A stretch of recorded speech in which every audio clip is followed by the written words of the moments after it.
함께 예배하시는 모든 아름빛교회 성도 여러분, 사랑합니다. 갑자기 저 사람이 왜 저러나? 우리 성도님들 하나님의 마음으로 여러분들을 축복해 드리고 싶고요. 여러분의 삶이 정말로 하나님의 은혜와 도우심 속에 아름답게 형성되어 갈 수 있기를 주의 이름으로 간절히 소망합니다. 정말 목회자로서 그런 마음을 가지고 우리 성도님을 응원해 드리고 싶고 하나님의 마음으로 여러분들을 위해서 기도하고 싶습니다. 지난 몇 주간 우리 특세와 새생명 축제가 있어서 느헤미야 설교를 중단했었습니다. 오늘부터 다시 느헤미야 설교를 그냥 쭉 진행하려고 하고요. 그리고 한 연말까지 느헤미야 설교가 그렇게 되면 이제 매듭이 지어질 것 같습니다. 벌써 느헤미야라는 이름 자체가 기억에서 좀 오래된 기억으로 이렇게 남아 계신 분이 있으실 텐데요. 느헤미야라는 사람의 이름은 매우 특이합니다. 하나님의 위로란 뜻입니다. 하나님의 위로. 그리고 하나님께서 그 느헤미야라는 사람을 사용하셔서 하나님의 일을 행하시죠. 이스라엘 백성들에게, 유다 백성들에게 하나님의 위로를 전하십니다. 그래서 그들이 포로된 땅에서 돌아오기는 했는데 성전은 겨우 짓고 살아가기는 됐는데 성벽을 재건하지 못하고 있었어요. 하나님께서 우리가 느헤미야서를 통해서 확인해 본 바 특별한 방식으로 한 사람을 세우시고 그를 성장시키셔서 페르시아 제국의 그 황제의 칙령을 받게 하심으로 그 예루살렘 성벽 재건 사업을 이렇게 도모하십니다. 그래서 진실로 느헤미야는 이름값 하는 인생을 살아가게 됩니다. 하나님의 위로를 전하는 사람으로 살아가게 되는 거죠. 그래서 5주 전에, 벌써 이게 5주나 됐더라고요. 5주 전에 느헤미야서 3장을 봤거든요. 근데 그때 어떤 말씀이 있었냐면 성벽 공사를 혼자 할 수는 없잖아요. 성벽이 기니까. 그래서 그 성벽을 영역을 나눈 것입니다. 그래서 이 부분은 누가 맡고, 그 다음은 누가 맡고, 그 다음은 또 어떤 집단에서 맡고, 또 어떤 공동체에서 맡고, 어떤 사람은 집 앞에 있는 그 성벽을 또 재건하기도 하고, 이런 식으로 뺑 둘러서 느헤미야가 역할들을 분담해 주는 이야기, 저희가 느헤미야서 3장을 통해서 봤습니다. 그리고 실제로 이 일은 52일 만에 완성이 돼요. 52일 만에 완성이 되는데 그냥 뭐 이렇게 좀 이렇게 돌들 모아가지고 쌓아 올렸겠지 하실 수 있는데 고고학적으로 연구를 해봤더니 두께가, 성벽의 두께가 2.7m가 된다는 기록이 있어요. 그러니까 어마어마하게 큰 공사입니다. 이게 지금도 그런 공사 쉽지 않거든요. 근데 52일 만에 함께 쫙 이렇게 올린 것입니다. 어마어마한 정말 역사를, 소위 역사를 우리 이 이스라엘 백성들이 유다 공동체가 경험하게 된 거죠. 근데 오늘 제가 설교 제목을 이렇게 정했습니다. 누군가 흔들려고 할 때 흔들리지 않는 법이라고 정했어요. 왜냐하면 방해가 있었기 때문입니다. 방해. 하나님께서 뜻하신 일은, 하나님께서 의도하신 일은, 하나님께서 작정하신 일은 여러분 반드시 이루어집니다. 여러분 믿으십니까? 그게 우리 개인의 일이든 공동체의 일이든 나라의 일이든 하나님이 예정하신, 하나님께서 기뻐하시는 일은 반드시 이루어지게 돼 있어요. 근데 그 일을 사람들이 함께 수행을 하죠. 근데 그렇게 하나님의 뜻하신 일이 반드시 이루어지는데 그렇다고 해서 일사천리로 되지는 않습니다. 하나님의 일에도 방해가 있다는 거 우리가 말씀을 통해 성경을 통해 참 많이 확인합니다. 예수님께도 방해하는 사람들이 많았어요. 그 일을 위해 하나님의 일을 위해 헌신하는 이들을 흔드는 공격이 언제나 찾아옵니다. 우리가 성경 곳곳에서 그러한 이야기와 마주하게 되는 거죠. 그래서 오늘은 이 성벽 재건 사업, 하나님께서 정말로 특별하게 도모하시는 느헤미야를 통해서 세워가시는 이 일을 전문적으로 방해했던 전문 방해꾼들 이야기를 해보려고 해요. 벌써 이름 자체가 좀 이상해요. 산발랏, 도비야 이렇습니다. 뉘앙스가 벌써 좀 안 좋아요. 산발랏과 도비야라는 사람의 이야기를 좀 해보려고 하는데요. 그들이 어떤 식으로 공격을 하는지, 어떤 식으로 느헤미야와 이스라엘 백성을 흔들어대는지 그걸 한번 살펴보고 반대로 느헤미야와 이스라엘 백성들, 유다 백성들이 어떻게 방어하는지 또 흔들리지 않고 견고하게 그들에게 부여된 그 일을 잘 감당하는지 우리가 오늘 말씀을 통해서 좀 확인해 보고자 합니다. 4장 1절 한번 띄워주실까요? 그들이 이제 성벽을 함께 영역을 나누어서 성벽 재건을 쫙 시작하는데 그 이야기를 산발랏이라는 사람이 들었습니다. 이 사람은 누구냐 하면 유다 지역, 예루살렘으로부터 이웃한 고을이라고 할 수 있죠. 사마리아 지역의 총독이었어요. 그러니까 사마리아 지역의 총독이었는데 원래는 이 유다, 예루살렘이 별 볼 일 없었는데 세상에 황제의 총애를 받는 느헤미야라는 사람이 총독으로 온 거예요. 그래서 갑자기 그들을 하나로 딱 만들어서 성벽 재건을 하겠다고 하니까 기분이 좋겠어요? 나쁘겠어요? 나쁘죠. 그리고 뭔가 이렇게 위압감도 들었을 겁니다. 산발랏이 방해를 하는 거예요. 근데 어떤 식으로 방해를 하나 봤더니 이렇게 됩니다. 산발랏이 우리가 성을 건축한다 함을 듣고 파란 글씨 여러분이 한번 읽어주십시오. 시작. 크게 분노하여 유다 사람들을 비웃으며. 자, 먼저 이 산발랏이 보인 반응이 뭐냐 하면 크게 분노했다 그래요. 그리고 유다 사람들을 비웃었다고 합니다. 이게 조롱했다는 거예요. 희롱했다는 겁니다. 그런 식으로 일단은 반응을 했대요. 그 다음 절에 보면 이렇게 나옵니다. 자기 형제들과 사마리아 무엇 앞에서? 군대 앞에서 놀랍게도 산발랏이 이미 군대를 모아놓고 있었어요. 언제든지 유다에 들어가서 언제든지 느헤미야를 향해 쳐들어가서 그 공사를 이제 무너뜨리려고 그들을 이제 호시탐탐 노리고 있는 거죠. 군대까지 소집해 놓은 상태에서 이런 이야기를 꺼내 놉니다. 어떤 이야기냐 봤더니 희롱하는 거예요. 조롱합니다. 일러 말하되 이 미약한 유다 사람들이 하는 일이 도대체 무엇인가? 스스로 견고하게 하려는가? 제사를 드리려는가? 하루의 일을 마치려는가? 아니면 불탄 돌을 흙무더기에서 다시 일으키려는가 하고 이런 식으로 비아냥거렸다는 거예요. 소위 씹어댄 겁니다. 그리고 그게 이스라엘 백성들한테 들린 거예요. 느헤미야한테까지. 그리고 그 다음에 산발랏 옆에 딱 붙어 있었던 그 사람의 신복입니다. 도비아라는 암몬 사람 도비아는 곁에 있다가 이르되 파란 글씨 여러분 시작.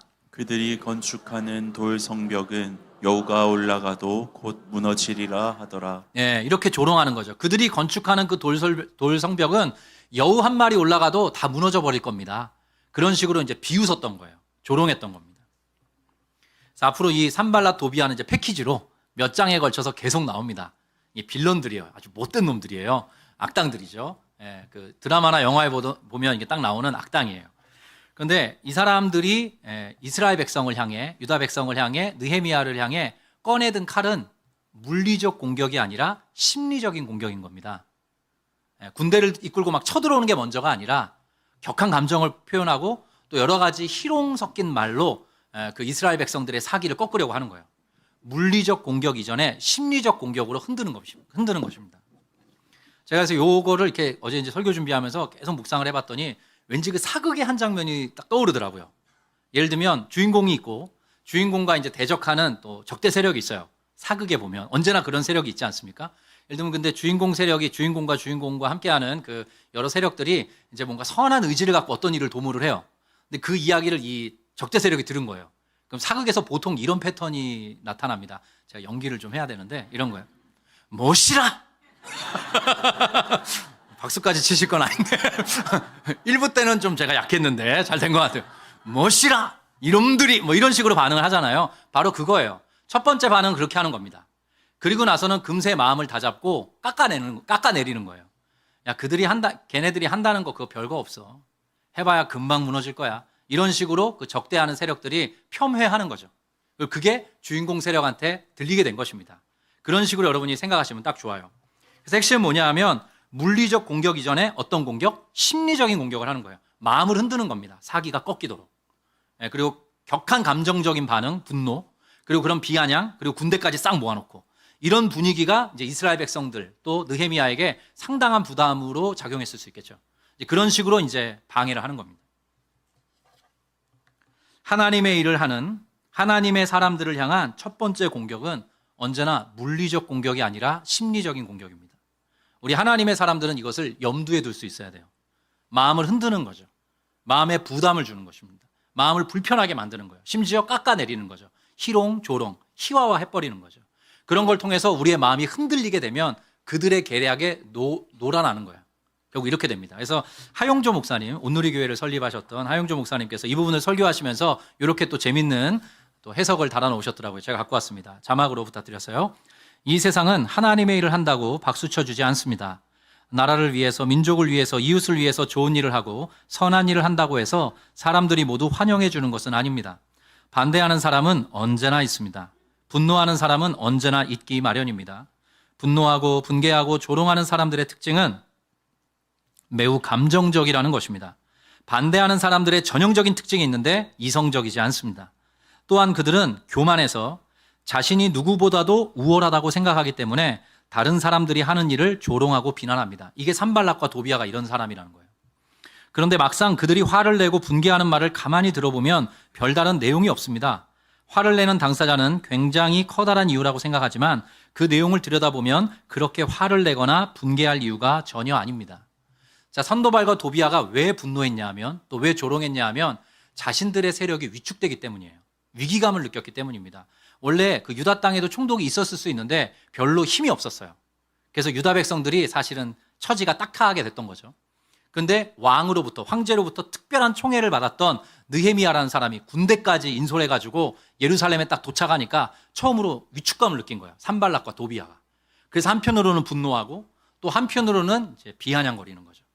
별게 아닌 거예요. 자기의 마음에 일어나는 여러 가지 그런 동요들을 이런 식으로 이제 정리하는 거죠. 그게 산발락과 도비아의 특징이고, 또 이런 식으로 하나님의 일과 또 하나님의 일을 하려고 하는 사람들을 공격하는 거. 그게 그 악한 사람들의 전형적인 패턴이라는 겁니다. 그래서 이게 별게 아닌 거일 수 있지만 사실 근데 가만히 보면 느헤미야와 유다 백성에게는 꽤 큰 부담입니다. 왜냐하면 이런 스토리 때문에 그래요. 이미 이들이 오랫동안 성벽 재건의 그 공사를, 그 과업을 이렇게 수행하지 못하고 있었어요. 그 여러 차례 시도했는데 때마다 실패했던 겁니다. 그래서 반복되는 누적된 실패감에 빠져 있었기 때문에 또 한 번 대적하는 세력들이 이런 식으로 확 올라오니까 이들이 또 위축될 수밖에 없는 거죠. 네. 자라보고 놀란 가슴, 소뚜껑 보고 놀란다는 말이 있듯이 또 한 번 실패의 트라우마가 있기 때문에 그런 주변에 어떤 세력의 공격이 있을 때 또 흔들릴 수밖에 없는 거예요. 또 이런 일이 있구나. 또 안 되겠네. 이런 마음으로 이제 작동될 수 있는, 마음이 그렇게 작동될 수 있는 거죠. 그래서 얼마든지 흔들릴 수 있는 상황입니다. 느헤미야라는 한 사람을 특별히 보내신 거 알겠어요. 그리고 우리가 함께 마음 모아서 시작을 하는데 이런 식의 심리적인 공격이 그리고 위압감이 딱 펼쳐지니까 이스라엘 백성들에게 이것은 퍽 넘어서기 힘든 위기였습니다. 그 사자성어 중에도 여러분 다 아실 텐데요. 사면초가라는 말 아시죠? 그게 사마천의 사기에 나오는 이야기인데요. 한 나라의 황제, 한 나라의 왕인 이제 유방이라는 사람과 초나라의 황제 장기가 이제 거기서 유래한 것인데, 항우라는 사람이 이제 계속 반복적으로 싸웠습니다. 근데 그러다가 한 나라의 유방이라는 그 황제가 이제 초나라 군사를 포위를 해요. 근데 바로 물리적으로 확 달려들어서 그들을 전멸시키는 게 아니라 초나라 포로들을 풀어가지고 주변에서 초나라 노래를 부르게 합니다. 고향 생각나게. 그러다 보니까 사기가 꺾이는 거예요. 마음이 위축되는 거죠. 싸울 힘을 잃어버리게 되는 겁니다. 그래서 언제나 이런 심리를 건드리는 방식으로 사단도 우리 하나님의 백성들을 공격할 수 있다. 우리가 늘 그걸 염두에 둘 수 있어야 됩니다. 자, 그럼 여기까지 하고 느헤미야가 이스라엘 백성들이 이 공격을 이렇게 흔들어대는 그들의 공격을 어떤 식으로 넘어서는지, 어떤 식으로 극복하는지를 오늘 말씀을 통해서 확인해 보기를 원해요. 두 꼭지로 제가 준비했습니다. 첫 번째 한번 띄워주실까요? 여러분이 한번 읽어주세요. 시작. 흔들려고 할 때 반응하지 말고 먼저 기도하라. 흔들려고 할 때 반응하지 말고 먼저 기도하라. 느헤미야가 먼저 기도했어요. 저 목사님 맨날 뻔한 얘기 하네. 여러분 그렇게 생각하실 수 있죠. 근데 여러분 보십시오. 뻔한 이야기인데요. 그것을 실행에 옮기는 게 실력입니다. 매우 뻔한 이야기인데 그것을 실천에 옮기는 거, 실행하는 게 실력이에요. 느헤미야가 어떻게 반응하는지 봅시다. 이런 이야기가 들려왔어요. 사기가 꺾이려고 해요. 근데 느헤미야가 이렇게 반응합니다. 기도를 시작을 해요. 바로. 우리 하나님이여 들으시옵소서. 우리가 지금 업신여김을 당하고 있습니다. 저들이 우리를 희롱합니다. 원하건대 그들이 욕하는 것을 자기들의 머리에 돌려주십시오. 그들이 노략거리가 되어 이방 땅에 사로잡힐 수 있도록 그들을 그런 식으로 다루어 주십시오. 하나님께 그 모든 것들을 가지고 나갑니다. 그 다음 절은 여러분이 한번 읽어주세요. 주 앞에서 시작. 주 앞에서 그들의 악을 덮어주지 마시며 그들의 죄를 도말하지 마옵소서. 그들이 건축하는 자 앞에서 주를 노하시게 하였음이니이다 하고. 자, 느헤미야가 이 두 절에 걸쳐서 간절하게 하나님 앞에 기도하는 거예요. 그래서 여기서 우리가 중요한 원리를 포착할 수 있습니다. 누군가 저와 여러분을 흔들려고 할 때 그 공격에 반응하지 말고 먼저 기도할 수 있어야 됩니다. 누군가 흔들려고 할 때, 특별히 마음을 흔들려고 할 때, 그때 성도가 꺼내 들어야 되는 칼은 뭐냐면 그것은 기도라는 칼이에요. 하나님이 그 무기를 성도들에게 주신 겁니다. 느헤미야가 그걸로 방어를 하는 거예요. 싸우는 것입니다. 만약에 그들이 보낸 산발락과 도비아가 보낸 그 심리적인 공격에 맞대응하게 되면 그게 소위 휘말리게 되는 거예요. 말려들게 되는 겁니다. 그들의 계략에. 그 공격이 유효하게 되는 거죠. 그래서 느헤미야는 딱 끊고 가장 첫 번째로 하나님께 나아가서 먼저 기도합니다. 기도가 바로 최고의 방어가 되는 것이에요. 근데 심지어 이 기도가 보면 구약 성경에 보면 구약의 사람들 참 놀라워요. 어떤 기도가 많이 나오냐면 하나님을 향해 명령을 합니다. 네. 하나님 이렇게 해주십시오. 하나님 저렇게 해주십시오. 명령을 해요. 하나님을 향해 명령을 합니다. 그래서 오늘도 히브리어 성경을 보면 들어주십시오 이렇게 나와요. 그리고 그들의 머리에 그걸 되돌려 주십시오. 막 이런 식으로 하나님께 명령법을 써가면서 기도를 해요. 그런 식으로 막아내는 거죠. 그래서 성도는 여러 가지 공격에 맞불을 놓는 사람이 아닙니다. 우리를 향해 닥쳐오는 여러 가지 공격에 맞불을 놓는 사람들이 아니라 먼저 하나님의 이름을 부르는 사람들입니다. 그게 바로 우리 성도의 정체성이에요. 왜냐하면 우리에게 이 삶을, 이 일을, 이 환경을 허락해 주신 분이, 허용해 주신 분이 바로 하나님이시기 때문에 하나님께 나아가서 모든 걸 다 쏟아낼 수 있어야 됩니다. 그래서 느헤미야는 기도로 반응했어요. 근데 느헤미야가 늘 마음속에 염두에 두고 있던 하나님에 대한 인상이 있다 그랬어요. 그게 뭐냐면 하늘의 하나님. 기억하시죠? 하늘의 하나님. 하늘의 하나님께 나아가서 기도하는 거예요. 하나님이 창조자시고 하나님이 주권자시고 하나님이 재판관이시고 하나님께서 가장 능력이 큰 분이신데 우리가 지금 이러한 형편에 처하게 됐습니다. 하나님 가만히 계실 겁니다. 가만히 계실 겁니까? 하나님 도와주십시오. 하나님께 나가서 그 모든 것들을 먼저 쏟아내는 겁니다. 그게 바로 우리가 흔들리지 않을 수 있는 첩경, 지름길이 되는 것입니다. 모든 성도들에게 이 은혜를 하나님께서 주신 거예요. 그래서 우리가 기도할 때 하나님께서 우리를 잡아주시고 우리가 기도할 때 하나님께서 우리를 지켜주시고 우리가 기도할 때 하나님께서 그 모든 공격들로부터 우리를 보호해 주실 것입니다. 성도는 그것을 믿고 그것을 신뢰하면서 또 그것을 체험하면서 살아가는 사람들인 거죠. 또 느헤미야의 기도에 중요한 특징이 있습니다. 여러분 한글 성경 지금 펴신 분들 보시면 좋은 성경에는 이렇게 되어 있습니다. 4장 4절 보면 그 끝에 조그만한 글씨로 뭐 다른 성경 참고 구절 써 있는 성경 있으세요? 없으신가? 가끔 한글 성경을 읽어보면 그 끝에 보면 조그만한 글씨로 다른 성경 구절이 써 있는 경우가 있습니다. 이게 참고해서 보라는 뜻이에요. 성경에 보면 이렇게 참고 구절을 써놓은 거거든요. 이게 느헤미야가 했던 이 기도가 자기 스스로 만들어낸 기도가 아닙니다. 일찍이 말씀에 기록되어 있는 패턴이에요. 성경에 그 말씀이 나옵니다. 여러 군데에서 나와요. 특별히 시편에 보면 이런 기도의 패턴이 여러 번 나옵니다. 하나님 좌시하지 마시고 하나님 그냥 계시지 마시고 하나님이여 이 모든 일 가운데 가부간에 판단해 주십시오. 그들에게 되돌려 주십시오. 이런 기도가 계속 나와요. 대표적인 말씀이 시편 79편입니다. 한번 띄워주실까요? 주여 우리 이웃이 주를 비방한 그 비방을 그들의 품에 7배나 갚으소서. 이게 일찍이 시편에 나오는 기도문이에요. 그 다음 절은 여러분 읽어주실까요? 시작. 우리는 주의 백성이요 주는 목장의 양이니 우리는 영원히 주께 감사하며 주의 영예를 대대에 전하리이다. 이렇게 기도하는 거죠. 이러한 기도의 패턴을 느헤미야가 품고 기도하는 거예요. 자, 그 앞절 한 번만 더 띄워주세요. 79편 12절인데요. 여기 보면 이렇게 나옵니다. 주여, 우리 이웃이 나를 비방했다 그래요? 주를 비방했다 그래요? 주를 비방했다고 합니다. 근데 시편 기자가 뭐냐면 비방을 받고 있는 거예요.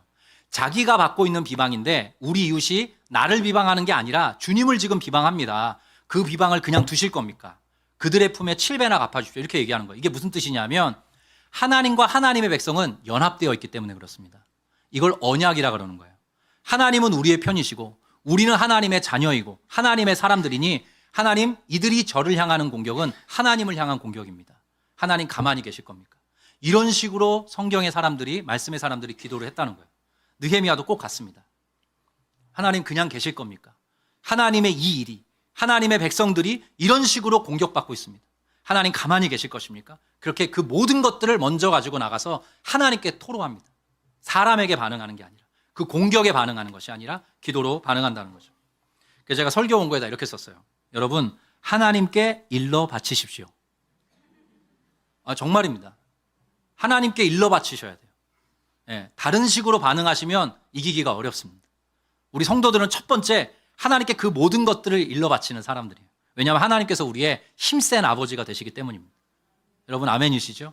그래서 모든 성도는 또 그런 방식으로 살아가게끔 하나님이 이끄세요, 결국. 창조자, 주권자, 재판자이신 하늘의 하나님께 먼저 그 상황과 사태를 아뢰일 수 있어야 됩니다. 근데 그렇게 할 때 누군가가 공격하는 그 상황 자체를 우리가 뛰어넘을 수 있습니다. 그것을 받아들이면서 극복할 수가 있어요. 안 그러면 그런 식으로 기도로 이것을 반응하지 않은 기도라는 방법으로 방어하지 않으면 그 사람의 그 모든 전략에 휘말려 들게 됩니다. 그래서 더 고생을 하게 돼요. 예전에 제가 참 놀라운 경험을 했던 적이 있어요. 제가 이제 삼일교회에서 사역을 하는 동안에 중간에 한 번씩 이찬수 목사님께 인사를 드리러 간 적이 있어요. 근데 지금도 그날의 기억이 선명합니다. 어느 날 뵙기로 하고 약속을 했는데 그 전 주일에 이찬수 목사님께서 어떤 설교를 하셨는데 그게 소위 이제 매스컴이나 어떤 언론사로부터 혹평을 받은 거예요. 그래서 아주 안 좋은 기사가 쏟아지고 안 좋은 댓글이 막 달리는 거예요. 어떻게 목사님이 이런 식으로 설교할 수 있냐. 그래서 제가 이제 강변북로를 타고 청담대교를 건너서 이렇게 가는데 분당에 서울에서 이제 가는데 목사님 뵈면 목사님 되게 힘드시겠다. 이렇게 생각하러 간 거예요. 이찬수 목사를 딱 뵀더니 아무렇지도 않으신 거예요. 멘탈이. 왜 그러신가 봤더니 보세요. 주일 설교라고 그런 기사가 막 쏟아지고 댓글이 나오니까 목사님께서 기도를 하신 겁니다. 기도를 하시고 제가 이제 그날 가서 찾아뵙고 여쭤봤더니 목사님 이렇게 말씀하시는 거예요. 내가 기도하고 하나님 앞에 멈춰서 그걸 쭉 돌아봤더니 그 사람들의 입장에서는 그럴 수 있겠더라. 이렇게 반응하시는 거예요. 이게 놀랍습니다.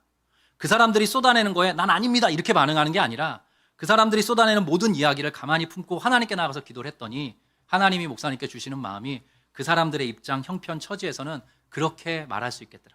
그렇게 반응할 수 있겠더라. 넘어서는 거예요. 그걸 받아들이고 뛰어넘는 겁니다. 그게 진짜 센 사람입니다. 그리고 그거를 성도들에게 축복으로 주었어요. 무엇을 통로로? 기도라는 통로를 통해서. 우리 성도들이 그런 식으로 받아들이고 이겨내고 극복하도록 하나님께서 안배하신 것입니다. 올해 나온 책 중에 흔들릴 줄 알아야 부러지지 않는다라는 책이 있어요. 9월에 나온 책인데요. 덕성여대 김정호 교수님이라는 분이 쓰신 책입니다. 그중에 제가 한 꼭지가 오늘 설교와 관련이 있어서 가져왔습니다. 한번 띄워주실까요? 마음을 다스릴 때 무엇보다도 중요한 것은 받아들임이다. 특히 마음에 들지 않는 것을 받아들이는 게 중요하다. 받아들이면 마음이 편해진다. 받아들이면 새로운 가능성이 열린다. 받아들이면 대인관계가 원만해진다. 그런데 받아들임의 반대말은 저항이다. 저항이란 주어진 조건 중 특히 마음에 들지 않는 것을 받아들이지 못하는 것이다.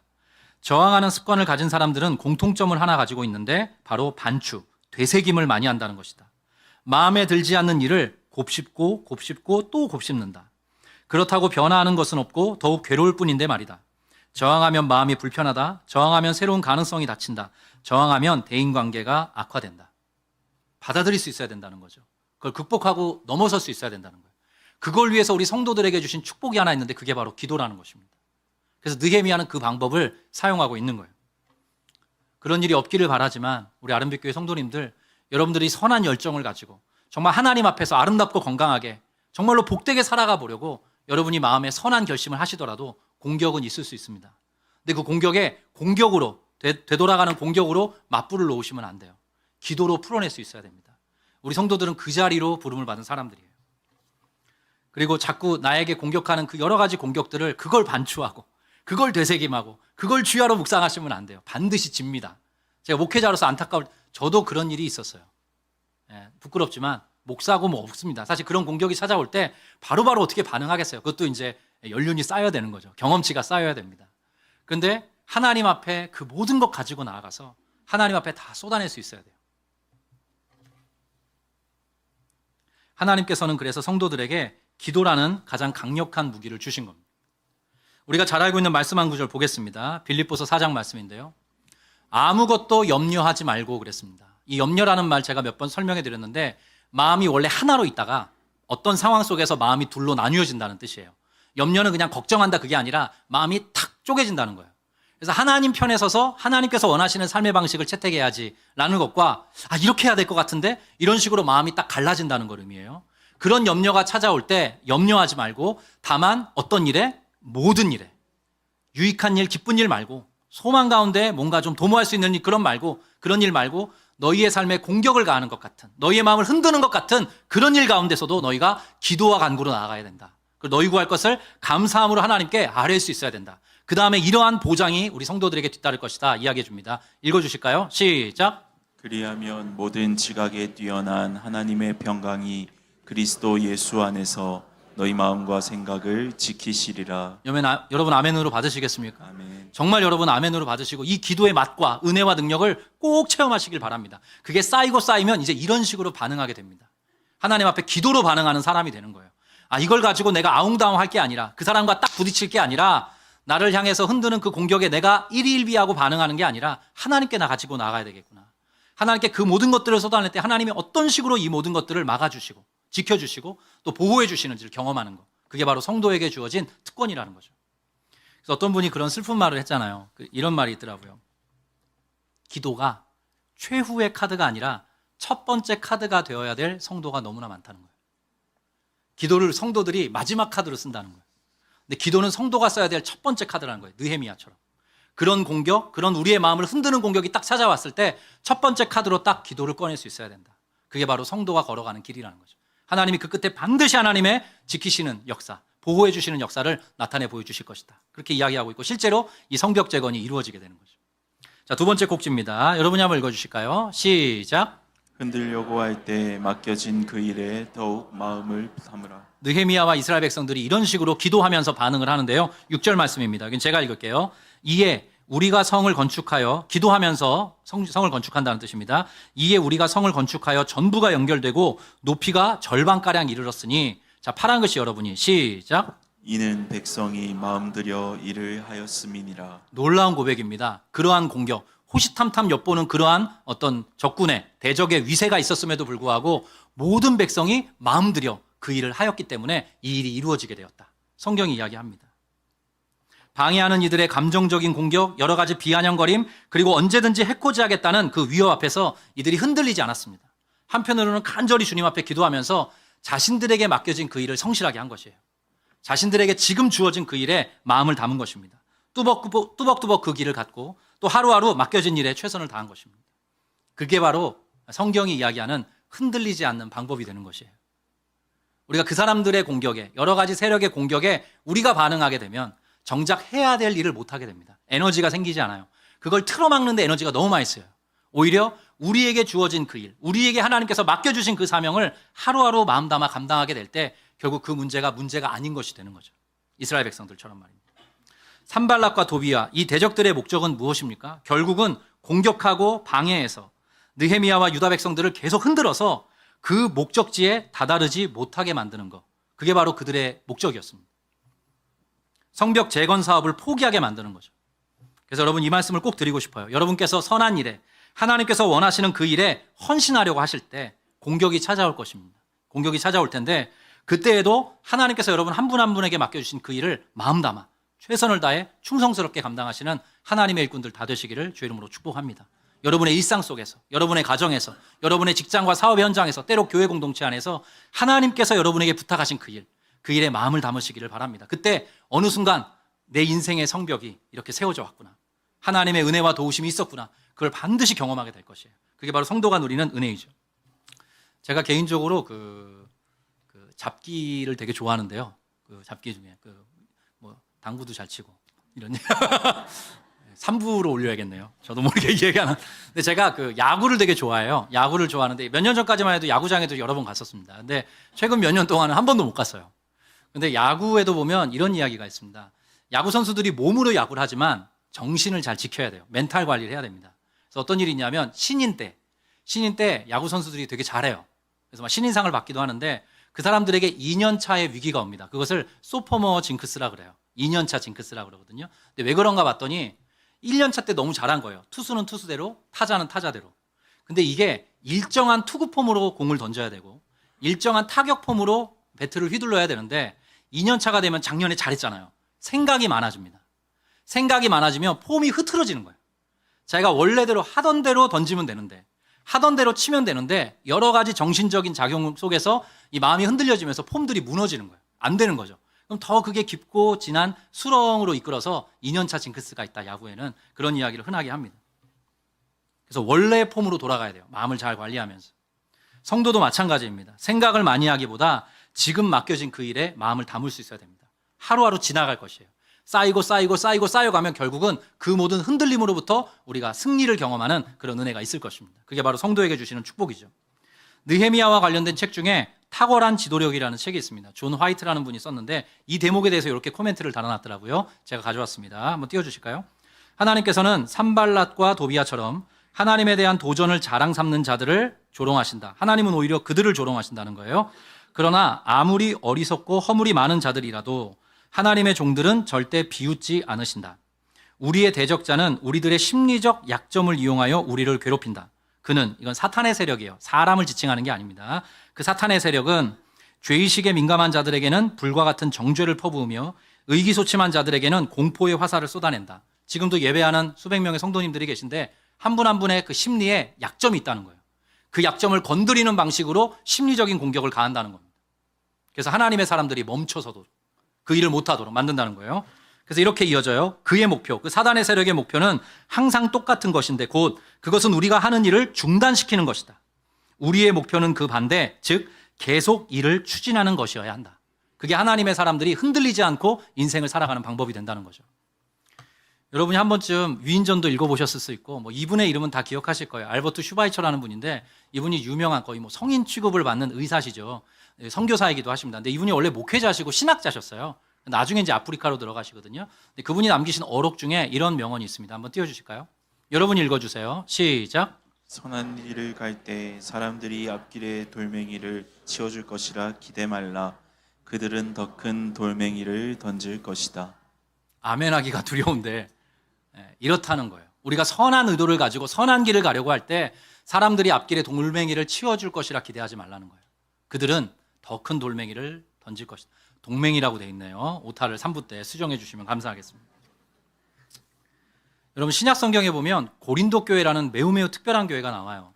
성경에 보면 이게 고린도 교회에 대한 사도 바울의 애정이 각별했다는 걸 알 수 있는데요. 일단 서신이 길어요. 그리고 고린도 전서도 있고 후서도 있어요. 학자들이 연구해 보니까 고린도에 보낸 사도 바울의 편지가 2개가 아니라는 겁니다. 적어도 4개는 있을 거라고 추정이 돼요. 사도 바울이 어마어마한 분량을 할애해서 상당히 빈번하게 고린도 교회에 편지를 썼다는 걸 알 수가 있죠. 그러니까 우리가 지금 읽고 있는 고린도 전서는 첫 번째 편지가 아닙니다. 최소 2번째 편지예요. 사도 바울이 그런 식으로 계속적으로 편지를 보내면서 목양적으로 그들을 이제 케어했던 거죠. 근데 그 고린도 교회가 정말로 하나님이 은혜를 많이 주신 교회예요. 어마어마한 은사가 나타나서 소위 모든 사람이 다 방언을 하고 치유가 일어나고 신유의 역사가 있고 예언을 하고 은사가 어마어마하게 나타났는데 이 교회가 그럼에도 불구하고 큰 문제가 있었습니다. 그게 뭐냐면 당파가 나뉘어져서 싸우는 거예요. 교회 안에 그런 일이 있었던 겁니다. 그래서 그 고린도전서 읽어보면 되게 재밌다고 해야 되나 그게 좀 우퍼요. 왜 그러냐면 어떤 사람들은 자기는 베드로 쪽에 속한 사람이라는 거예요. 그래도 12사도 중에 베드로가 이거지 하면서 나는 그래서 베드로파야. 어떤 사람은 그래도 바울이지 나는 바울파야. 어떤 사람은 아볼로라는 아주 똑똑한 성경 교사가 있었는데 나는 아볼로파야. 이런 식으로 세력화되어서 싸우고 있는 겁니다. 마음과 뜻과 열심과 정성을 다해서 고린도 교회 안에서 싸우고 있는 거예요. 그리고 어떤 사람들은 나는 그런 거 다 모르겠고 나는 그냥 예수파야. 이렇게 얘기하는 사람도 있었던 거예요. 사도 바울이 너무너무 마음이 아픈 거예요. 그 안에서 그런 싸움이 일어나면 거기가 어떻게 되냐면 그 교회를 지탱해야 되는 리더십들, 그 교회를 함께 세워가는 헌신자들이 마음의 힘을 잃어버립니다. 그렇지 않습니까? 그런 공격들이 서로를 향해 계속 쏟아지면 결국 마음의 힘을 잃어버려요. 이거 안 해버리고 말지 내려놓지 이런 생각을 하게 된다는 거예요. 그래서 사도 바울이 이런 이야기를 꺼내놓는데요. 고린도전서 3장입니다. 그런 줄 누구든지 사람을 자랑하지 말라. 권면해요. 다독입니다. 만물이 다 너희의 것임이라. 바울이나 아볼로나 게바나, 이 게바가 베드로라는 말입니다. 게바나 세계나 생명이나 사망이나 지금 것이나 장래 것이나 다 너희의 것이요. 그러면서 논리를 이렇게 이어가요. 너희는 그리스도의 것이요 그리스도는 하나님의 것이니라. 너희가 다 하나님 아래에 있는 사람들 아니냐. 우리가 다 하나님 안에 복속되어 있는 존재들 아니냐. 그 안에서 하나가 되어 살아가는 사람들 아니냐. 이렇게 이야기를 하는 거예요. 그러면서 이어서 이렇게 말씀을 꺼내놓습니다. 사람이 마땅히 우리를 그리스도의 일꾼이요 하나님의 비밀을 맡은 자로 여길지어다. 그 다음 절은 여러분 시작. 충성이니라. 자, 맡은 자들에게 구할 것이 무엇이래요? 충성이랍니다. 그러한 상황에서 이 말을 꺼내놓는 겁니다. 그럼에도 불구하고 한 사람 한 사람에게 너희에게 하나님께서 맡겨주신 일이 있지 않냐. 그 일을 마음 담아 충성스럽게 감당하기를 간곡하게 부탁한다. 그게 바로 하나님의 교회를 세워가는 방법이다. 맡은 자에게 구할 것은 충성이라는 거죠. 지금 그 일을 마음 담아 감당해 가라. 사도 바울이 간곡한 어조로 이 고린도 교회 성도들에게 이야기를 하고 있습니다. 뿐만 아닙니다, 여러분. 예수님께서도 이 모든 일들을 다 경험하셨어요. 예수님이야말로 물리적인 공격과 심리적인 공격을 온몸으로 다 받아내신 분이세요. 그래서 우리의 롤모델이 되실 수 있는 거죠. 예수님께서 십자가에 달려 죽으시려 할 때 놀랍게도 육체적인 고통만 있었던 게 아닙니다. 심리적인 흔드는 게 있었어요. 심리적으로 흔드는 공격이 있었습니다. 자, 마태복음 27장 말씀 한번 띄워주실까요? 여기 제가 읽겠습니다. 가시관을 엮어 그 머리에 씌우고. 자, 이걸 왜 했냐면 유대인의 왕이기 때문에 그래요. 유대인의 왕이라는 죄목을 씌워서 반역죄로 예수님을 죽인 거거든요. 그래서 왕관을 씌워야 되는데 고통을 받으라고 희롱하고 조롱하는 차원에서 가시관을 예수님의 머리에 얹은 겁니다. 그리고 갈대를 그 오른손에 들리고, 저것도 일종의 상징인 거죠. 그래서 파란 글씨 보면 이렇게 되어 있습니다. 그 앞에서 무릎을 꿇고, 십자가에 달리신 예수님 앞에 무릎을 꿇었대요. 조롱하는 거죠. 그러면서 말로 희롱하여 이르되 유대인의 왕이여 평안할지어다 하며, 예수님을 그런 식으로 조롱한 거예요. 십자가에 달려서 물과 피를 다 쏟고 계신 그 예수님께 무릎을 꿇고 희롱하면서 유대인의 왕아 평안해라. 그런 식으로 심리적인 공격을 가한 것입니다. 우리가 잘 알다시피 예수님은 십자가에 달려 죽지 않으셔도 돼요. 내려오실 수 있는 분이시고 12영이나 되는 그 어마어마한 천군 천사를 동원해서 싹 다 쓸어버리실 수 있는 분이에요. 예수님은 그렇게 하지 않으셨습니다. 하나님께 기도하시면서 아버지여 내 영혼을 아버지께 의탁합니다. 기도하시면서 하나님께 맡기신 그 일, 그 십자가에서의 돌아가시는 그 일을 끝끝내 완수하셨습니다. 예수님이야말로 충성하신 분이시죠. 그런 심리적인 공격에도 불구하고 말이죠. 그 순종, 그 헌신, 그 충성이 있었기 때문에 저와 여러분에게 구원이 임한 것입니다. 그래서 우리 성도들에게 일러주는 거예요. 이 성경의 모든 스토리는 결국 그것입니다. 너희가 하나님의 사람들이냐? 하나님의 뜻을 따라 하나님의 꿈을 쫓아 너희가 너희의 인생을 아름답게 살아가기 원하냐? 근데 공격이 있을 것이다. 너희를 흔들려고 할 것이다. 그때마다 너희가 이것을 꼭 기억해라. 하나님께서 너희를 지켜보고 계시고 하나님께서 기도라는 방편을 주셨고 무엇보다 예수 그리스도께서 그 삶을 먼저 살아내셨다. 그것을 바라보면서 우리 성도들을 촉구하는 것이죠. 하나님의 사람으로 끝까지 승리의 걸음을 걷도록 우리에게 격려하고 위로를 하는 것입니다. 그래서 마지막으로 제가 히브리서 말씀을 가지고 왔습니다. 우리 믿음의 시작이며 또 믿음을 완전하게 하시는 주님만을 바라봅시다. 예수님께서는 십자가에서 돌아가실 때 아무것도 아닌 것처럼 모든 부끄러움을 참아내셨습니다. 그 다음 여러분 읽어주세요. 시작. 예수님께서는 하나님께서 예비해 두신 기쁨을 기대하셨기 때문에 그렇게 하실 수 있었던 것입니다. 이제 그분은 하나님 보좌의 오른편에 앉아 계십니다. 예수님께서 그런 분이시라는 거죠. 그러면서 이렇게 강하게 이야기합니다. 예수님을 어떻게 하십시오? 생각하십시오. 근데 이게 단순히 떠올린다가 아니라 영어 성경의 번역이 잘 됐습니다. 픽스하라는 거예요. 너희의 시선을 고정하라는 거예요. 누구에게? 예수님께. 예수님께 시선을 고정하십시오. 예수님을 깊이 생각하십시오. 예수님께서는 죄인들이 그를 미워해서 악한 일을, 그 모든 희롱과 조롱의 일을 할 때에도 묵묵히 참으셨습니다. 그러니 여러분 지칠 때라도 낙심하지 말고 예수의 본을 잘 따르기를 바랍니다. 그게 바로 성경의 권면입니다. 여러분, 제가 우리 성도님들의 삶에 어떤 일이 있는지 다 알지는 못합니다. 여러분들을 향해 온갖 공격이 쏟아져 나올 때 오늘 이 말씀을 꼭 기억하십시오. 여러분이 하나님의 사람으로, 예수의 사람으로 잘 살아가 보려고 할 때 세상이 가만두지 않을 것입니다. 그때 여러분 기도라는 첫 번째 카드를 꼭 꺼내시고요. 그래서 하나님의 지키시고 보호하시는 역사를 경험하시길 바라고요. 예수님이 그러하셨던 것처럼 흔들리지 말고 여러분에게 맡겨진, 하나님께서 여러분에게 부탁하신 그 일에 더욱더 마음을 쏟으시기를 바랍니다. 그 끝에 여러분의 인생의 성벽이 세워지는 것 반드시 경험하게 되실 것입니다.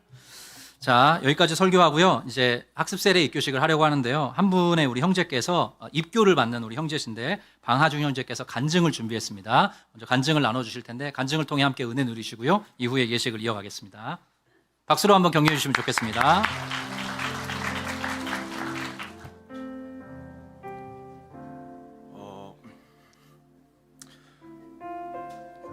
제 기억은 시작되던 시절부터 저는 교회에 다니고 있었습니다. 어렸을 때부터 저에게 하나님은, 그리고 예수님은 부모님의 하나님과 예수님이었습니다. 어려서부터 학교를 안 가고 쉬는 소중한 주일을 반납해야 되는 교회가 싫었고, 내가 바라는 기도는 들어주지 않는 하나님이 원망스러웠고, 남들 다 쉬는 12월 25일에 교회 가게 하는 예수님이 원망스러웠습니다. 조금 성장하고 교복을 입기 시작할 무렵에는 또래 관계에 의지하며 교회에 다니기 시작했습니다. 말씀과 예배를 위해서가 아닌 또래 집단에서 스스로의 자리를 찾고 그런 것을 의지하면서 교회에 출석했습니다. 신앙생활이 아닌 교회 생활에 의지하던 시간은 몇 년 후에 제가 갑작스럽게 유학을 떠나게 되면서 끝이 났습니다. 다른 무엇도 아닌 또래에 의지했기에 교회를 떠나서 홀로 신앙심을 유지할 수가 없었습니다. 여전히 하나님은 나의 하나님이 아닌 부모님의 하나님이었고, 저는 누군가를 통하지 않고서는 하나님께 다가가지 않았습니다. 다시 한국으로 돌아와서 머무는 도중 아름빛교회 설립 소식을 접했습니다. 해외에서도 유튜브를 통해 종종 듣던 설교 말씀의 기억이 있기에 분립개척을 따라서 아름빛교회에 왔고 청년부에서 활동하기 시작했습니다. 그리고 올해 2월 제 신앙생활에 가장 큰 영향을 준 겨울 수련회에 가게 되었습니다. 수련회 제목부터가 하나님과 나의 밀접 접촉이었습니다. 그리고 수련회 첫날 집회에서 제 마음에 지금까지와는 다른 마음이 생겨남을 느꼈습니다. 어렸을 때 여러 번 겪었던 양심을 자극하고 울며 기도하게 만들던 수련회와는 많이 달랐습니다. 하나님은 여러분을 사랑하십니다. 여러분은 하나님을 사랑하십니까? 라고 묻던 말씀이 저를 깊은 생각에 잠기게 하였습니다. 지금까지 입술로 따라해온 수많은 찬양 가사에도 있었던 내용이지만 정작 내 의지로 기도해 본 적 없는 문장이라는 것을 알게 됐습니다. 그때 돌아보게 되었습니다. 제 인생에서 하나님의 사랑이 깃들지 않은 곳이 없었습니다. 어렸을 때 매주 가던 교회에서는 제가 지금 이루어가는 신앙생활의 반석이 만들어졌고, 내 기도를 들어주지 않는다고 생각한 하나님은 항상 저에게 가장 좋은 것을 주셨습니다. 1년에 한 번 있는 공휴일을 반납하던 날은 제가 성탄절이라는 날의 본질을 잊지 않는 저를 만들어 주셨습니다. 돌아보니 모든 것이 은혜였습니다. 그저 제가 하나님을 바로 보지 않았다는 것을 알게 되었습니다. 신앙이 아닌 관계에 집중해 교회에 다니던 시절에는 수련회에서 가장 깊이 하던 시간이 기도 시간이었으나, 아이러니하게도 기도 시간에 반주로 섬기게 된 첫 수련회에서는 악기를 내려놓고 기도하고 싶다고 생각하게 되었습니다. 은혜는 첫날에 끝나지 않았습니다. 다음날 저녁까지 이어졌습니다. 반주로 섬기면서 부끄러워졌습니다. 음악을 좋아했기에 수없이 찬양하고 반주해왔던 찬양들인데 정작 가사 한번 제대로 묵상하지 않았다는 것을 그때 깨달았습니다. 수없이 접한 가사를 기도로 고백한 적이 없다는 사실을 다시 한번 느끼고 연주하면서 기도로 계속 고백하게 되었습니다. 이제야 하나님의 사랑을 알게 되었습니다. 외면하고 살았던 하나님을, 직접 보려 하지 않고 마치 거울로 보고 살았던 하나님을 이제야 제가 마주 보려 합니다. 하나님을 알기 원합니다. 계속해서 고백하고 모든 집회가 끝난 후 마음속에 기쁨과 감사가 차오르고 있음을 느꼈습니다. 드디어 하나님을 바로 보게 됨에 대한 기쁨, 그리고 끝까지 날 붙잡아 주심에 대한 감사였습니다. 수련회 이후 처음으로 제 의지로 여러 신앙 강좌에도 참여하고 국내 선교에도 참여하게 되었습니다. 문장이 아닌 말씀을 배우고 채워짐과 흘려보냄의 선순환을 경험하게 되었습니다. 삶의 힘겨움을 기도와 말씀 그리고 찬양으로 이겨내게 되었습니다. 섬김에서 기쁨을 느끼게 되었습니다. 예전엔 주변에 말하지 않고 감추던 스스로의 신앙을 드러낼 수 있게 되었습니다. 예수님의 제자된 삶을 살기 원합니다. 하나님의 자녀된 삶을 살기 소망합니다. 예수님을 통해 받은 구원과 복음의 기쁨이 이제 삶에 가득합니다. 오직 하나님만 영광 받으시길 기도합니다. 네, 귀한 간증 너무 감사합니다. 이제 학습 입교 세례식을 진행하겠습니다. 먼저 학습 예식 시작하려고 합니다. 사랑하는 성도 여러분, 하나님의 은혜로 믿음 생활을 시작한 성도를 학습 교인으로 오늘 세우기를 원합니다. 학습은 교회에 출석하고 신앙생활을 시작하신 분을 세례교인 혹은 정식교인으로 세워가기 위한 과정입니다. 만 14세 이상으로서 6개월 이상 교회에 출석하신 분 중 자원하시는 분께서 학습교인이 되실 수 있습니다. 모든 교우 여러분께서는 오늘 학습 받으시는 분께서 믿음 생활을 바르고 굳세게 영위해 갈 수 있도록 함께 기도해 주시기를 부탁드립니다. 제가 말씀 한 구절 읽겠습니다. 진리가 예수 안에 있는 것 같이 너희가 참으로 그에게서 듣고 또한 그 안에서 가르침을 받았을진데 너희는 유혹의 욕심을 따라 썩어져가는 구습을 따르는 옛사람을 벗어버리고 오직 너희의 심령이 새롭게 되어 하나님을 따라 의와 진리의 거룩함으로 지으심을 받은 새 사람을 입으라. 아멘. 우리 김혜미 성도님 잠깐 일어나 주실까요? 네. 오른손 드시고요. 서약하는 시간입니다. 제가 서약 질문을 할 테니까 아멘으로 대답해 주시면 감사하겠습니다. 성도님은 천지 만물을 창조하시고 주장하시는 하나님을 온 마음 다해 사랑하고 섬기기로 서약하십니까? 성도님은 예수 그리스도께서 우리 죄를 대속하신 구주이심을 확실히 믿으십니까? 성도님은 하나님의 말씀인 성경을 힘써 배우고 그 말씀을 지키며 살아가기로 서약하십니까? 네, 마지막입니다. 성도님은 주의를 거룩히 여기고 하나님을 바르게 예배하며 힘써 기도하는 성도로 살아가기를 서약하십니까? 네, 손 내려주시고요. 우리 김혜미 성도께서 하나님과 여러 교우 앞에 예라고 아멘이라고 대답하셨습니다. 이제 공포하겠습니다. 김혜미 성도는 이제부터 대한예수교장로의 아름빛교회 학습교인이 된 것을 성부와 성자와 성령의 이름으로 공포합니다. 아멘. 기도 한번 하겠습니다. 하나님 아버지, 우리 귀한 김혜미 성도에게 믿음을 주셔서 아름빛교회 학습교인이 되게 하시니 감사합니다. 이 귀한 분께 구원의 감격과 기쁨 속에서 하나님의 말씀을 잘 배우고 그 이치를 따라 살아갈 수 있도록 은혜와 복을 더하여 주시옵소서. 진실하고 복되며 아름다운 성도로 걸어갈 수 있도록 은혜 위에 은혜로 함께하여 주시옵소서. 감사드리고 위탁드리며 주 예수 그리스도의 이름으로 기도합니다. 아멘. 박수로 한번 격려하겠습니다. 감사드리고요. 다음은 우리 입교 예식인데요. 자, 입교 받으시는 분들 자리에서 잠깐 일어나실까요? 제가 먼저 이렇게 세웠어야 되는데, 나하윤, 문영빈, 방하준. 네. 한 번 더 이거 대답을 해야 됩니다. 나하윤, 네. 문영빈, 네. 방하준, 네. 사랑하는 성도 여러분, 이 시간은 입교 예식을 좀 진행하려고 합니다. 입교 예식은 이것입니다. 부모님의 서약으로 유아 때 세례를 받았습니다. 그래서 유아 세례 교인이 된 후에 장성해서 이제 자기 믿음을 온전히 고백하는 분께서 본교회 정식 교인이 되는 그런 절차입니다. 오늘 입교 예식에 임하는 여러 우리 귀한 지체들께서 하나님 기뻐하시는 귀한 성도로 걸어갈 수 있도록 함께 기도해 주시면 감사하겠습니다. 제가 말씀을 한 구절 읽겠습니다. 내가 만일 내 입으로 예수를 주로 시인하며 또 하나님께서 그를 죽은 자 가운데서 살리신 것을 내 마음에 믿으면 구원을 받으리라. 사람이 마음으로 믿어 의에 이르고 입으로 시인하여 구원에 이르느니라. 아멘. 자, 서약하겠습니다. 오른손 드시고요. 네. 제가 묻는 질문에 아멘으로 대답해 주시면 감사하겠습니다. 여러분은 유아 때에 부모님의 신앙 고백과 서약으로 세례를 받았습니다. 이제는 그 신앙 고백과 서약을 자신의 것으로 삼고 성실히 지키기로 서약하십니까? 네. 여러분은 자신이 하나님 앞에서 죄인인 줄 알며 당연히 그분의 진노를 받을 만하고 오직 하나님의 크신 자비하심에서 구원 얻을 길 밖에는 소망이 없는 자인 줄 아십니까?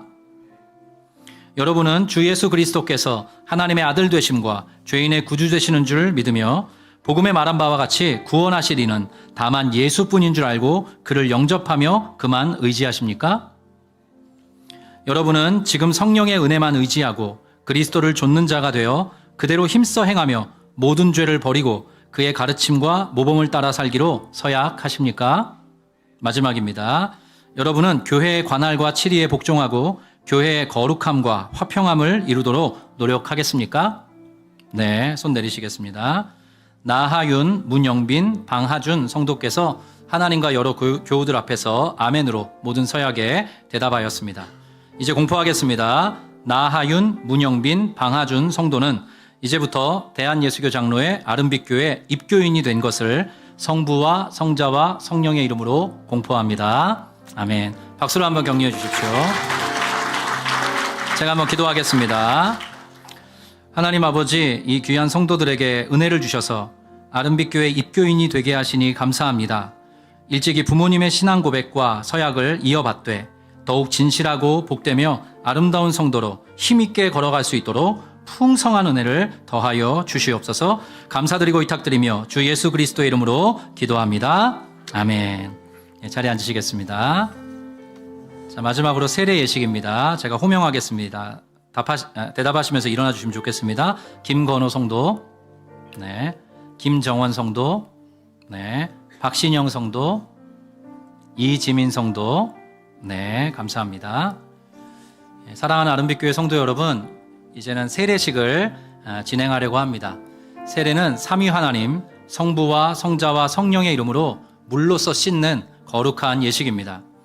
또한 세례에 참여하는 분들께서는 그리스도에게 접붙여지고 영원토록 그분과 연합하는 표이기도 합니다. 그게 바로 세례식입니다. 오늘 세례를 받으시는 분들께서 하나님 말씀에 순종하고 그리스도를 사랑하고 신실히 따르며 교회의 덕을 세우는 아름다운 성도로 자라갈 수 있도록 온 마음 다해 기도해 주시기를 여러 교우들께 부탁드리겠습니다. 제가 말씀을 읽겠습니다. 무릇 그리스도 예수와 합하여 세례를 받은 우리는 그의 죽으심과 합하여 세례를 받은 줄을 알지 못하느냐. 그러므로 우리가 그의 죽으심과 합하여 세례를 받음으로 그와 함께 장사되었나니 이는 아버지의 영광으로 말미암아 그리스도를 죽은 자 가운데서 살리심과 같이 우리로 또한 새 생명 가운데서 행하게 하려 함이라. 아멘. 자, 오른손 드시고요. 서약하는 시간입니다. 아멘으로 답해 주시면 좋겠습니다. 여러분은 하나님의 은혜가 없이는 살아갈 수 없는 그런 자임을 고백하십니까? 네. 여러분은 자신이 하나님 앞에서 죄인인 줄 알며 당연히 그분의 진노를 받을 만하고 오직 하나님의 크신 자비하심에서 구원 얻을 길 밖에는 소망이 없는 자인 줄 아십니까? 네. 여러분은 주 예수 그리스도께서 하나님의 아들 되심과 죄인의 구주 되시는 줄 믿으며 복음에 말한 바와 같이 구원하실 이는 다만 예수뿐인 줄을 알고 그를 영접하며 그만 의지하십니까? 네. 여러분은 지금 성령의 은혜만 의지하고 그리스도를 좇는 자가 되어 그대로 힘써 행하며 모든 죄를 버리고 그의 가르침과 모범을 따라 살기로 서약하십니까? 네, 마지막입니다. 여러분은 교회의 관할과 치리에 복종하고 교회의 거룩함과 화평함을 이루도록 노력하시겠습니까? 네, 감사합니다. 손 내려주시고요. 김건호, 김정원, 박신영, 이지민 성도께서 하나님과 여러 교우 앞에서 예라고 대답하셨습니다. 자, 이제 한 분씩 나오셔서 세례를 받으시기를 바라겠습니다. 주 예수를 믿는 김건호 성도에게 성부와 성자와 성령의 이름으로 세례를 주노라. 아멘.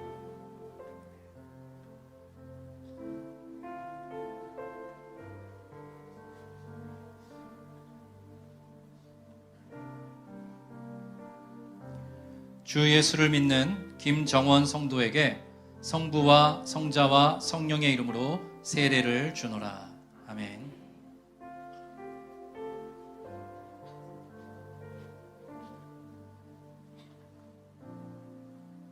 주 예수를 믿는 박신영 성도에게 성부와 성자와 성령의 이름으로 세례를 주노라. 아멘.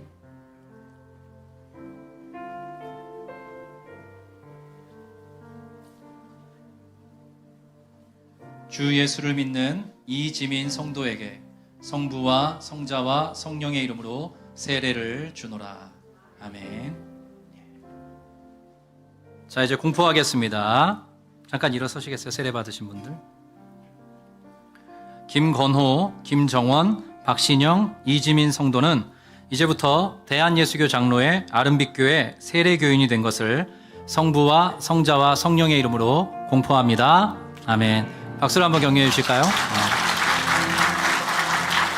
제가 한번 기도하겠습니다. 하나님 아버지, 오늘 여러 귀한 성도님께 은혜를 주셔서 아름빛교회 세례교인이 되게 하시니 감사합니다. 하나님께서 택하시고 부르셔서 당신의 자녀로 삼아주심에 무한 감사드립니다. 하나님 나라와 복음을 위해 기쁘게 순종하며 살아가는 성도 되도록 도와주시옵소서. 하나님께서 원하시는 진실하고 복되며 아름다운 성도로 힘있게 걸어갈 수 있도록 이들의 평생에 풍성한 은혜를 더하여 주시옵소서. 감사드리고 위탁드리며 주 예수 그리스도의 이름으로 기도합니다. 아멘. 네, 학습 받으신 분들, 입교 받으신 분들 잠깐 한번 자리에서 일어나실까요? 교회에서 작은 선물을 준비했습니다. 박수로 한번 격려해 주시면 좋겠습니다.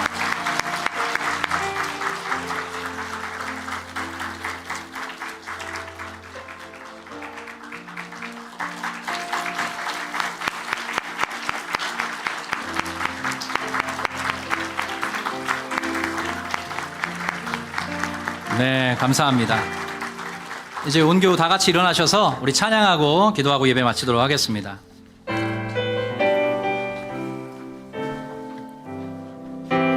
내게 허락하신 시련을 통해 나의 믿음 더욱 강하게 자라나고 험한 산과 골짜기 지나는 동안 주께 더 가까이 나를 이끄시네. 내가 겪는 시험이 어렵고 힘겨워도 내 주님보다 크지 않네. 내 앞에 바다가 갈라지지 않으면 주가 나로 바다 위 걷게 하리. 나는 믿네. 주의 능력으로 내 삶 새롭게 나는 믿네. 주의 능력으로 담대히 나가리라. 주와 함께 싸워 승리하리라. 날마다 다시 한번 믿음으로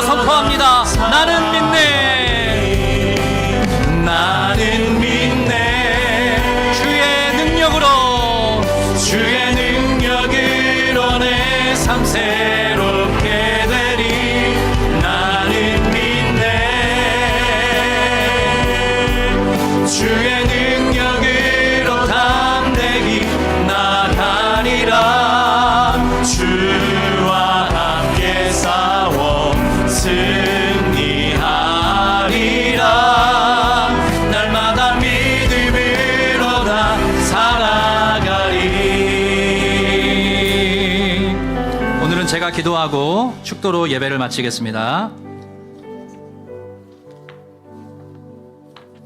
하나님 아버지, 베풀어 주신 은혜와 사랑에 감사합니다. 주님께서 주신 선한 마음을 가지고 하나님께서 맡겨주신 일에 헌신하더라도 우리를 흔드는 여러 가지 공격이 찾아올 수 있음을 오늘 말씀을 통해 확인하였습니다. 우리 성도님들, 귀한 청년들, 오늘 학습, 입교, 세례를 받으신 분들 모두 다 흔들리지 않도록 주님께서 붙잡아 주시옵소서. 여러 가지 공격에 반응하지 않고 먼저 기도로 하나님 앞에 나아가 반응하는 우리가 되게 하여 주시옵소서. 그리고 흔들리려고 할 때 하나님께서 맡겨주신 그 일에 더욱 마음을 담게 하여 주시옵소서. 그 끝에 하나님께서 어떤 식으로 내 삶을 경영하시는지 끝끝내 확인하는 그 복을 누리게 하여 주시옵소서. 무엇보다 예수님을, 충성스러우신 예수님을 더욱 주목하면서 뒤따라가는 예수의 사람들 될 수 있도록 우리 모두를 인도하여 주시옵소서. 감사드리며 이 모든 말씀 우리 주 예수 그리스도의 이름으로 기도합니다. 아멘. 여호와는 내게 복을 주시고 너를 지키시기를 원하며 여호와는 그 얼굴을 내게 비추사 은혜 베푸시기를 원하며 여호와는 그 얼굴을 너에게로 향하여 드사 평강 주시기를 원하노라. 사랑하는 자여, 내 영혼이 잘됨같이 내가 범사에 잘되고 더더욱 강건하기를 내가 간구하노라. 지금은 우리 구주 예수 그리스도의 은혜와 하나님 아버지의 크고 위대하시며 신실하신 사랑하심과 성령님의 내주하시고 교통하시며 우리와 늘 함께 하시는 동행의 역사가 오늘 이렇게 주님 앞에 나와 예배하며 흔들리지 않고 믿음의 사람으로 나아가기로 소원하고 다짐하는 아름빛교회에 속한 모든 성도 머리 위에, 특별히 오늘 학습, 입교, 세례를 받으신 귀한 성도님 위에, 우리가 속한 가정과 귀한 자녀들 우리의 앞날 위에 지금부터 영원토록 함께 계시기를 간절히 축원드리옵나이다. 아멘.